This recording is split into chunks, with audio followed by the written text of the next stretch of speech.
రవి నువ్వు చేతి కిందికి రవి ఇప్పుడు ఆ బుట్ట జరుపు సార్ కనబడతలేదు సార్ ఇటు చూడండి సార్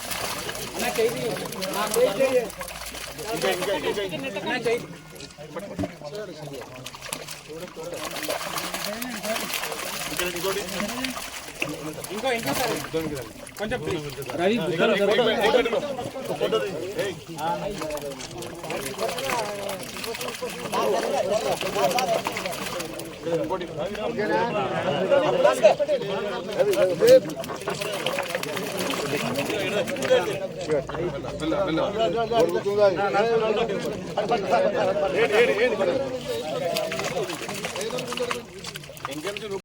మన తెలంగాణ మత్స్యకారుల దానికి చైర్మన్ సాయి కుమార్ గారు, బెట్టు సాయి కుమార్ గారు, మరి మా జిల్లా చైర్మన్ నరసింహులు గారు, మా సిడిసి చైర్మన్ షాదుల్ గారు, డిస్ట్రిక్ట్ కోఆపరేటివ్ డైరెక్టర్ వెంకటరాములు గారు, మధు గారు, ఎస్సీసెల్ ప్రెసిడెంట్ సోదరుడు సాయిల్ గారు,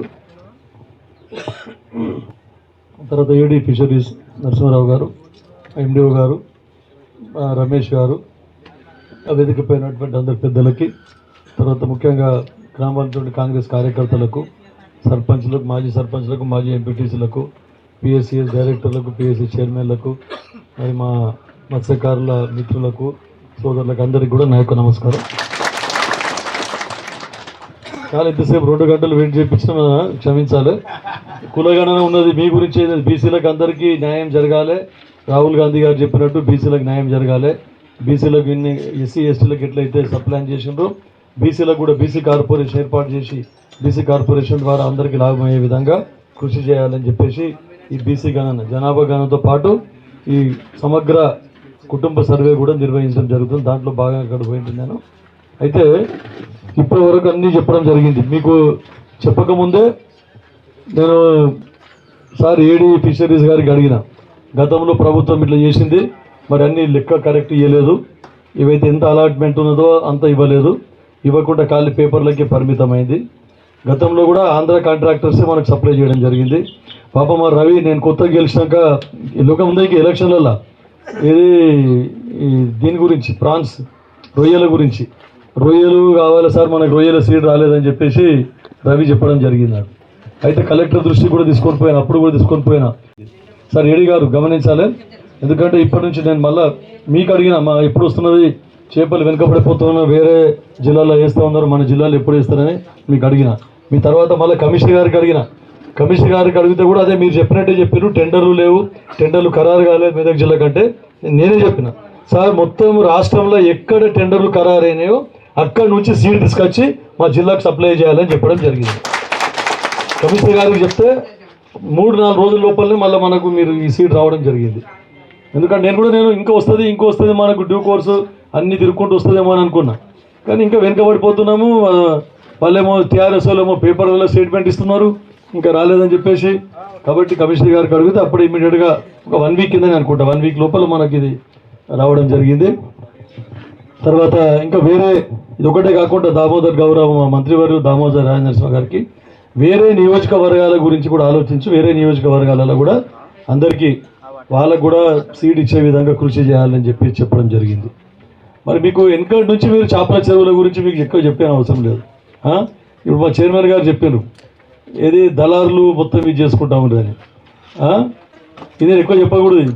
ఈ చెరువులన్నీ ఎవరు చేపల బిజినెస్ ఎవరు చేస్తుండ్రి, మాజీ ఎమ్మెల్యేనే చేస్తుండ్రు. ఇప్పుడు ఎమ్మెల్యే అదృష్టం కొద్దీ, అంతకుముందు చేపల చెరువులన్నీ పెద్ద గుత్తేదారులు, హైదరాబాద్కి వెళ్ళి గుత్తేదారులు వస్తే ఈయన సబ్ గుత్తేదారు చేపలు అమ్ముకుంటుండే ఈయన. అట్లా అదృష్టం కొద్దీ ఎమ్మెల్యే అంటే మీకు అందరికీ తెలుసు. అది తర్వాత ఎంత రాజకీయం చేస్తున్నారంటే, మొన్నటిదాకా చెరువుల్లో మొత్తం ఇవన్నీ ఏది చేపలు గీపలు అవన్నీ కరెక్ట్ సప్లై చేయకుండా అవన్నీ మొత్తం పక్కదారి పట్టించారు. ఒక లెక్క చూపించి అంతకంటే తక్కువ చేపలు వేయడం జరిగింది. మరి అవన్నీ చేసిన ఘనత వాళ్ళది. అటువంటిది పోయి ఈరోజు మళ్ళా మేము మొత్తం ఇంకా చేపలు వేయలేదు, అదే లేదు. మీకు అందరికీ తెలుసు చెరువు పండుగ అని చేసింది. అన్ని ఊర్లలో ఓ చెరువు పండుగ చేసినా లేదా? ఉన్న పైసలన్నీ దానికే మొత్తం ఖర్చు పెట్టేసి మేకలు కోసుకొని తినరి, మందు తాగిరి, అన్ని తాగి మొత్తం పైసలన్నీ దానికి ఖర్చు పెట్టి మీ మత్స్యకారులకు, మీ గూలోళ్ళకి అందరికీ ఎండబెట్టింది. మీకు అందరికీ పోచాపూర్ కానీ, బీబీపేట కానీ, గూలోళ్ళకి గతంలో కిషారెడ్డి గారు ఉన్నాక మీకు అందరికీ ఇండ్లు కట్టించినాం, అన్ని కాలనీలు తీసుకొని ఇండ్లు కట్టించాం. మళ్ళీ పోచాపురంలో కూడా మొన్న పోయినప్పుడు కూడా నాకు అడిగింది, ఎలక్షన్లు అడిగినారు. మళ్ళీ మొన్న కొనుగోలు కేంద్రం ఓపెనింగ్ పోయినప్పుడు కూడా అడిగింది, సార్ మాకు ఇండ్లు అంటే మేము చెప్పినాం జాగా ఎవరికైతే ఉన్నదో వాళ్ళందరికీ ఖచ్చితంగా ఇండ్లు ఇప్పిస్తాం, లేదంటే మళ్ళీ గవర్నమెంట్ అప్డేట్ అది ఇచ్చినామో కాలనీ ఇప్పుడు కూడా గవర్నమెంట్ జాగా ఒకవేళ ఉంటే ఒక్కొక్క కుటుంబానికి 80 గజాలు జాగా ఇచ్చి ఇండ్లు కూడా ఇస్తామని చెప్పడం జరిగింది. మారడి ఎస్సీ సోదరులకు మారడిలో ఆల్రెడీ మనము గతంలో అప్పుడు చేస్తే ప్రభుత్వం ఆపేసి దాంట్లోకి వెళ్ళి జాగా గుంజుకున్నది, పల్లె ప్రకృతి వనం అని చెప్పేసి. ఇవన్నీ ఇప్పుడు తహసీల్దార్కి చెప్పేసి మొత్తం మళ్ళీ సర్వే చేసి వాళ్ళందరికీ కరెక్ట్గా అడ్జస్ట్మెంట్ చేసి 80-90 గజాల వరకే ఎస్టిమేట్ చేపించి లేఅవుట్ చేపించి వాళ్ళకు కూడా రెడీ ఉన్నది. ఇప్పుడు వాళ్ళందరూ కూడా ఇండ్లు ఇచ్చే విధంగా కృషి చేస్తూ ఉన్నాం. మా సిరిగాపూర్లో కూడా అట్లనే ఎస్సీ సోదరులకు అందరికీ కూడా ఒక లేఅవుట్ చేసి వాళ్ళకు కూడా పట్టాలు ఇచ్చినప్పుడు గత ప్రభుత్వంలో మొత్తం ఆపేసినారు. ఇప్పుడు మళ్ళీ వాళ్ళకి ఇండ్లు శాంక్షన్ చేస్తామని చెప్పేసి చెప్తా ఉన్నాం. వీళ్ళు ఖాళీ కోతల రాయుడు లాగా గత ప్రభుత్వంలో మీకు ఏం చేసిండ్రు, మాటలు ఎప్పుడు శాతం తక్కువ, మాటలు ఎక్కువ. కానీ మా కాంగ్రెస్ ప్రభుత్వం, మా రేవంత్ రెడ్డి గారి ప్రభుత్వం కానీ, గతంలో రాజశేఖర రెడ్డి గారి ప్రభుత్వం కానీ ఎవరైనా కూడా చెప్పింది ఖచ్చితంగా అమలు చేసారు, ఏది సాధ్యమో అదే చెప్పినాం. కాబట్టి మన ప్రభుత్వం మాట మీద ఉంటుంది. ఇప్పుడు మనకు ఎంత నష్టం చూడండి. మీకు పోయినసారి 10 లక్షలు విత్తనం వేసిండ్రంటే మరి ఇప్పుడు చేపలు ఇప్పుడు 5 లక్షలకే వేయడం జరిగింది. మరి ఎందుకు మన దగ్గర 50%? స్టేట్ లెవెల్ మొత్తం ఎందుకు తగ్గించారు?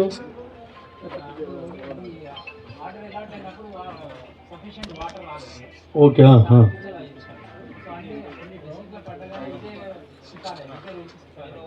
ఓకే ఓకే ఉండకూడదని 50% అని చెప్పేసి, అంటే కెపాసిటీ బట్టి ఎంత వేయవచ్చు మనం దీంట్లో? 11 lakhs పడాలి, కానీ 5 lakhs చేంజ్ చేసినాం. ఇప్పుడు ఎక్కడైనా అంతే. మనకు కూడా మీకు అందరికీ చూస్తాం, వర్షాల అప్పుడు పడలేదు, ఇప్పుడు లాస్ట్కు చెరువు నిండింది. లాస్ట్కు తుఫాన్ వచ్చింది, అక్కడ వరదలు వచ్చినాయి, మన దగ్గర నీళ్లు నిండినాయి. మీకు అందరికీ తెలుసు, అలుగు వేస్ట్ పోనీయకుండా కూడా మీకు అందరికీ నీళ్ళు ఇడిపించినాం. అన్ని చెరువులు కూడా నింపుకున్నారు. అక్కడ బీపేట చెరువు కానీ ఒక మాడి చెరువుకి దాకా నీళ్ళు పోలేదు. లాస్ట్ 1992లో కామిన్ చెరువు దాకా నీళ్ళు పోయినాయి. మళ్ళీ మొన్ననే తక్కువనో ఎక్కువనో మొన్న కామిన్ చెరువు దాకా నీళ్ళు ఇచ్చినాం మనము.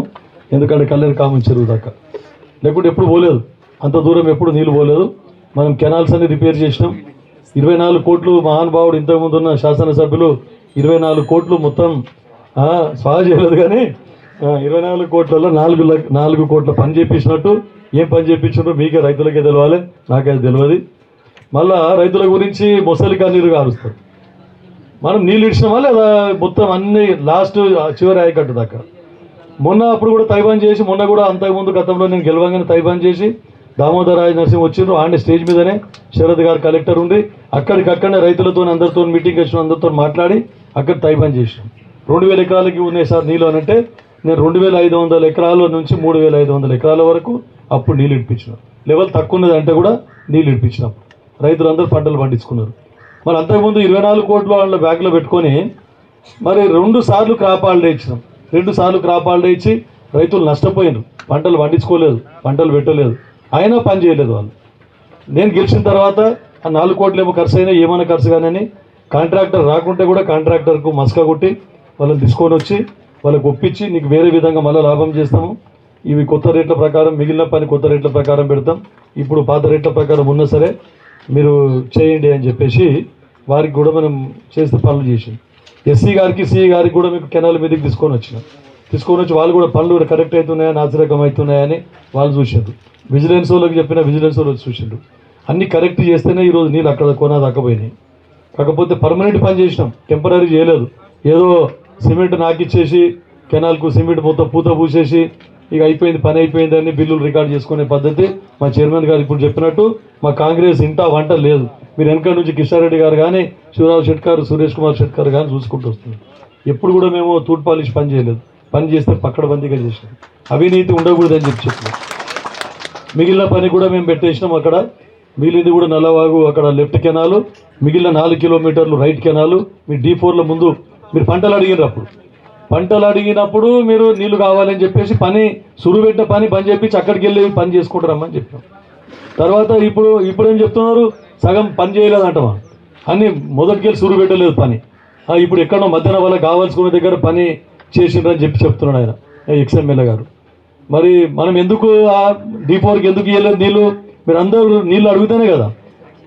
జేసీబీలు అన్నీ వచ్చి అట్లా కాలువలు దిగితే కూడా తీసుకొని పోయారు, కొద్దు లాస్ అయినా సరే అక్కడికి వెళ్ళి పని చేసుకోండి, వీళ్ళకి నీళ్ళు ఇవ్వాలని ఇక్కడ పని సూరు పెట్టలేదు. మీరు అందరూ చూసేది అదే. ఇక అది మన అదృష్టం, మన దురదృష్టం. అది కాలం అయిన తర్వాత కూడా ఒక్క సుక్క కూడా వేస్ట్ పోనీయకుండా అలుగు వారేటప్పుడు మళ్ళీ కొనాదాకా నీళ్ళు ఇచ్చినాం. నీళ్లు మొత్తం 6 దినాలు 7 దినాలు నీళ్ళు పారినాయి. ఇక నేను చెప్పిన వాళ్ళ అధికారులకు, మా పవన్ గారు ఇక్కడ పోయి పవన్ గారు ఉన్నారు, వాళ్ళకందరికీ చెప్పాను, నల్లవాగు లెవెల్ మ్యాక్సిమం లెవెల్ రాగానే పని చేయండి, నీళ్ళు అలుగుబారిన దినాలు కూడా కాలువలకు నీళ్ళు ఉండే అని చెప్పిన.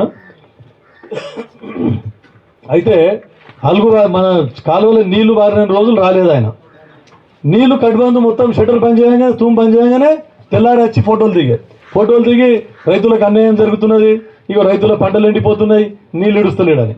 ఏమన్నా తెలివి ఉన్నదా అని అడుగుతా ఉన్నాను నేను. 7 రోజులు ఎక్కడ పోయినావు మరి? హైదరాబాదు అమెరికా తిరిగినావా? నీళ్లు రైతులకు నీళ్లు బారినన్ని దినాలు రాలేదు. నీళ్లు బారి షట్టర్ పని చేయగానే అప్పుడు వచ్చేసి ఫోటోలు దిగి వీడియోలు దిగి రైతుల మీద వివక్ష, ఇవో రైతులకు అన్యాయం జరుగుతున్నది, పంటలు ఎండిపోతున్నాయి అని చెప్పేసి. ఆ రోజు పంటలు ఎండిపోతే ఆ రోజు ఎవరు రాలేదు, నీళ్ళు ఇవ్వలేదు. ఫుల్ నీళ్ళు ఉన్నాయి, నల్లవాగులో ఫుల్ నీళ్ళు ఉంటే కూడా ఆ రోజు నీళ్ళు ఇవ్వలేదు.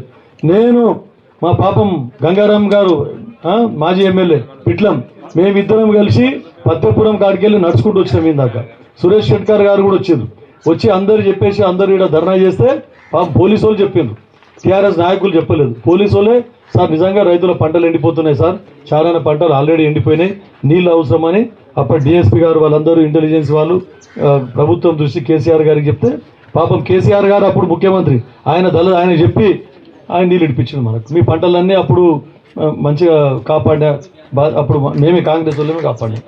మరి అటువంటిది ఏదో వచ్చి రాజకీయం చేసిపోతే దానికి ఏమైనా ఉండదు. మరి మీరు ఏం చేసిండ్రు? మరి 24 కోట్ల దగ్గర పెట్టుకొని ఒక్కరోజు కూడా మీరు పని చేయకపోతే, మళ్ళా చెరువులలో కూడా మేము అన్నీ చెప్పేసి, చెరువులు కూడా అన్యాక్రాంతం అవుతున్నాయి, కొంతమంది కబ్జాకు గురి అవుతున్నాయి. అటువంటి గురి కాకుండా ఇటువంటివన్నీ మనం చేయాలి, మనం కాపాడాలి. తర్వాత ప్రభుత్వ భూములు కూడా అన్యాక్రాంతం అవుతూ ఉన్నాయి. టీఆర్ఎస్ నాయకులు ధరణిలో వాళ్ళ పేరు ఎక్కించుకుంటున్నారు. అవి కాకుండా రేపటికి ఇంట్లోకి అవసరం పడతాయి, గరీబులకు మనము ప్లాట్లు ఇస్తామని చెప్పినాం, అవన్నీ వాపస్ తీయాలని చెప్పేసి తహసీల్దార్లకు కూడా అంతా చెప్పడం జరిగింది. ఇక ఏదో కంటి తురుపు సరిగా అవి ఇస్తామని చెప్పేసి ఓట్లు వేసుకున్నారు. ఆ మోపేట్లు ఒకటి ఏవి లూనలు ఇచ్చిండు కొన్ని రోజులు, వాళ్ళు లూనలు ఇచ్చి ఓట్లు వేసుకోవాలని. ఎలక్షన్ ఏదో గుర్తొచ్చినా ఎలక్షన్ ముంగటే గుర్తొస్తుంది. ఎప్పుడు గుర్తురాదు, ఎలక్షన్ ముంగటే గుర్తొస్తుంది. మరి ఎలక్షన్ అయిపోయింది అనుకో మళ్ళీ ఏం గుర్తురాదు. కానీ కాంగ్రెస్ ప్రభుత్వం అట్లా కాదు. మీరు అమ్ముకోవడానికి, మీ చేపలు అమ్ముకోవడానికి ఇప్పుడు కూడా మీకు ఆటోలు కానీ వెహికల్స్ కానీ ఇచ్చే విధంగా ఈ ప్రభుత్వం కృషి చేస్తుందని చెప్పి చెప్తా ఉన్నాను. మళ్ళీ ఇదొకటే కాకుండా మీకు ఏవే లోన్లు వేరే ఏమన్నా ఉంటే కూడా మీరు ప్రత్యేకంగా ఈజీఎస్లో మీకు చేపల చెరువులు వేసుకోనుకున్నారు. మరి మీకు భూమి ఉన్నదో లేదో కానీ కొంతమంది భూమి ఉన్న రైతుల గురించి చెప్తా ఉన్నాను నేను. చేపల చెరువు కూడా మీకు దాంట్లో ప్రావిజన్ ఉన్నది. ఇది ఈజీఎస్లో ఇది ఫామ్ పాండ్స్ ఉన్నాయి, తర్వాత చేపల చెరువులు ఉన్నాయి. అందులో కూడా ఈజీఎస్ కూడా మీరు వాడుకోవచ్చు. చిన్న భూమి చిన్న కమతాలు ఉన్నోళ్ళు, 1 ఎకరము 1/2 ఎకరము ఉన్నోళ్ళు కూడా దాంట్లో పంట పండించడంతో పాటు ఈ చేపల చెరువు కూడా వేసుకోవచ్చు. కాబట్టి దానికి ప్రావిజన్ ఉంది. కాబట్టి నేను చెప్తా ఉన్నా మీకు. ఇక ప్రత్యేకంగా మీ కార్పొరేషన్కి వెళ్ళి ఏడి గారు మనకు వీళ్ళ కార్పొరేషన్ నుండి ఏమన్నా బెనిఫిట్స్, కార్పొరేషన్ ఫండ్స్ వాళ్ళకు హౌసింగ్ కానీ లేకుంటే వేరే ఇప్పుడు పెన్షన్స్, వాళ్ళకు మత్స్యకారుల పెన్షన్స్ కానీ అట్లాంటివి ఏమన్నా అవకాశం ఉన్నదా వాళ్ళకు? స్కీమ్ ఉంది దాంట్లో. ఓకే.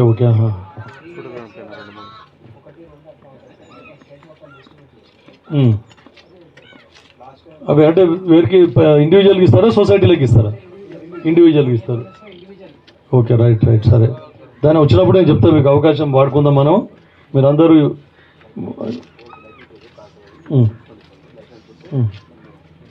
ఎవరో చదువుకునే పిల్లలు ఉండి ఉద్యోగం లేకుండా తిరుగుతూ ఉంటారు కదా, ఈ చేపలు పెంచుకొని మీ మత్స్యకారుల కుటుంబాలకు వెళ్ళి ఎవరైనా డ్రైవింగ్ లైసెన్స్ లేకపోతే డ్రైవింగ్ లైసెన్స్ తీసుకోండి. వాళ్ళకు కార్లు కూడా మేము సబ్సిడీ కింద ఇస్తామని చెప్పడం జరుగుతుంది. మీరు బిజినెస్ చేసుకోవచ్చు దాని మీద. ఇంకా ఏం స్కీములు ఉన్నాయి నేను అడుగుతాను, మొత్తం డీటెయిల్గా తెలుసుకొని మీకు అందరికీ అన్ని విధాల.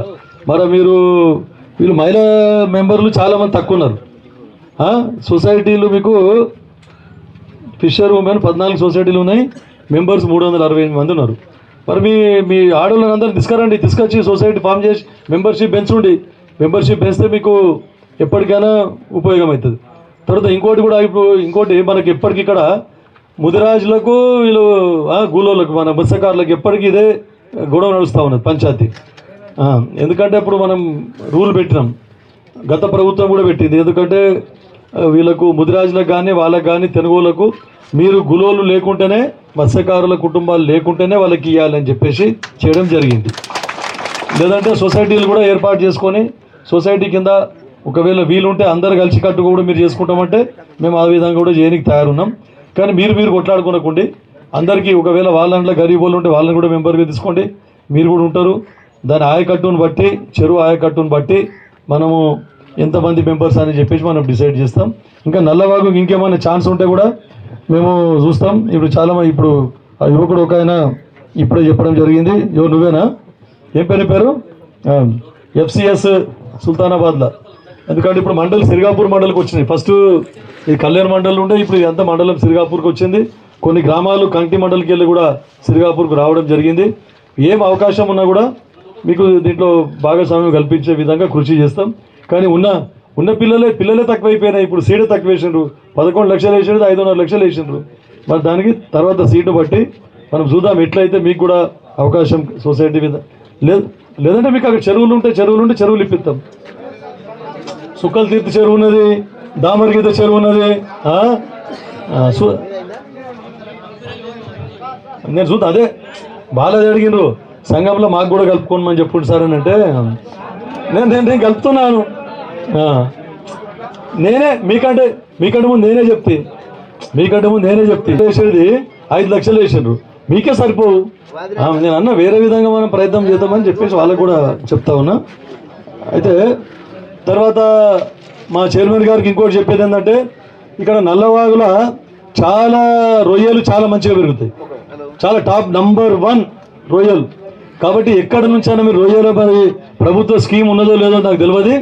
మా చైర్మన్ గారు ముఖ్యమంత్రి గారు దృష్టికి పోయి రొయ్యలు కూడా అయితే నల్లవాగు ఏవైతే ఉన్నదో సుల్తానాబాద్ ఈ రొయ్యలు చాలా టేస్ట్ఫుల్గా ఉంటాయి, చాలా మంచిగా రొయ్యలు కొట్టాడకండి దిగుబడి చాలా వస్తుంది, రొయ్యల దిగుబడి చాలా వస్తుంది. గతంలో హైదరాబాద్ కాంట్రాక్ట్ చాలా మంది ముందుకు వచ్చి ఆ రొయ్యలు కూడా పట్టుకోవడం జరిగింది. కాబట్టి ఇక్కడ మనం రొయ్యలకు కూడా సీడ్ ఉంటే ఇక్కడ కూడా వేస్తే చాలా బాగుంటుందని చెప్పేసి. తర్వాత ఒక మంజీరా పరివాహక ప్రాంతంలో కూడా మరి సింగూరులో మీరు వేసుడు వచ్చింది నిన్న జరిగిందని చెప్పి తెలిసింది. పరివాహక ప్రాంతంలో కూడా ఏమన్నా ఉంటే కూడా మీరు వేయడానికి ఛాన్స్ అవకాశం ఉంటే ఓన్లీ చెరువులలో రిజర్వాయర్స్, ఇక్కడ రిజర్వాయర్ అది సింగూరు రిజర్వాయర్ ఒకటే. కాకపోతే సింగూరులో ఇక్కడ పరివాహక ప్రాంతంలో చేపలు పట్టుకొని జీవించే చాలా మంది బెస్తోళ్ళు ఉన్నారు. అక్కడ కూడా కెనాల్లో వేయారు, only reservoir. Tanks separate tanks ఏమి లేవు. ఫ్లోయింగ్ వాటరే ఉంది కాబట్టి అక్కడ మరి అవకాశం సరే చూద్దాం. చేపల పెంపకానికి ఏమైనా అవకాశం ఉంటే కూడా అక్కడ వాళ్ళు మత్స్యకారులు ఉన్నారు, మత్స్యకారుల కుటుంబాలు కొన్ని, ఆ తర్వాత వీళ్ళు ముదిరాజుల కుటుంబాలు కూడా ఉన్నాయి. చేపల పెంపకానికి మీ ఫెడరేషన్ తరఫున ఏమైనా అవకాశాలు ఉంటే అక్కడ కూడా మీరు చేపల పెంపకం గురించి ఒకసారి సర్వే చేసుకొని అక్కడ అవకాశం ఉంటే అక్కడ కూడా మీరు వాళ్ళకి అవకాశం కల్పిద్దామని చెప్పి చెప్తా ఉన్నా. ఇంకా మీ సమస్యలు అయితే వేరే సమస్యలు ఎప్పటికప్పుడు స్పందిస్తూ ఉన్నాం. తాగే నీళ్ళ గురించి కానీ ప్రతి దాని గురించి రోడ్లు అధ్వానం అయిపోయినాయి. 10 సంవత్సరాల నుంచి కొంచెం మొరం కూడా వేయలేదు అక్కడ. కాబట్టి అవన్నీ సమస్యలు తర్వాత మాట్లాడుకుందాం. ఇంకా కూడా మీకు మత్స్యకారులకు అన్ని విధాల చైర్మన్ మనోడు ఆయన ఎమ్మెల్యే అయ్యేటోడు మా సరిగా పాపం ఆయన టికెట్ రాక ఆయన కూడా ఎమ్మెల్యే కాలే, చైర్మన్షిప్ రావడం జరిగింది. లేకుంటే టికెట్ ఇస్తే ఆయన కూడా గెలిచి ఎమ్మెల్యే అవుతుండే. ప్రతిదీ యూత్ కాంగ్రెస్ నుండి పట్టుకొని అన్ని విధాల గాంధీ భవన్లో అన్ని ముఖ్యమంత్రికి రైట్ హ్యాండ్గా ఉండి మీరు బోసరాజు అని ఏసీ సెక్రటరీ దగ్గర ఆయన ప్రోటోకాల్ ఆఫీసర్గా ఉండే ప్రతిదాన్ని ఆయన సేవలు చాలా ఉన్నాయి పార్టీకి కానీ ఇంకా అన్ని విధాల మన రాష్ట్రానికి కానీ. కాబట్టి ధన్యవాదాలు. ఈరోజు ఇంత దూరం మీరు అందరూ వచ్చి మాకు మా మత్స్యకారులకు లాభం చేకూర్చే విధంగా మీరు వచ్చినందుకు మీకు అందరికీ ధన్యవాదాలు తెలుపుకుంటున్నా. తర్వాత ఈ కార్యక్రమం తర్వాత